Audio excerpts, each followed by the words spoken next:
नमस्कार, मी इंजिनियर शेतकरी केदार पवार. इथं पण तुम्ही बघू शकताय, अगदी तिथून काटेभेंडीची बियांची रोपणी मी केली होती इथंपर्यंत.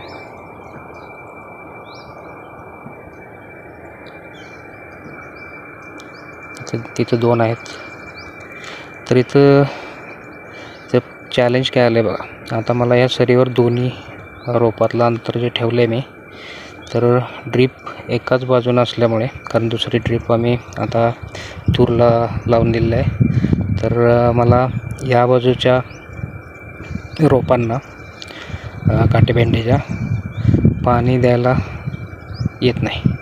तर ज्यावेळी पाणी सुरू होतं त्यावेळी मी ही पाईप इकडे फिरवून दोन्ही ओळींना पाणी द्यायची सोय करतो.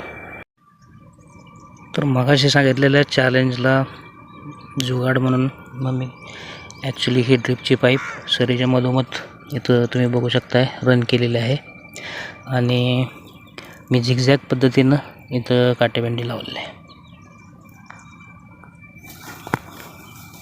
तर इथं मला पॉसिबल आहे की एका पाईपनं बऱ्यापैकी दोन्ही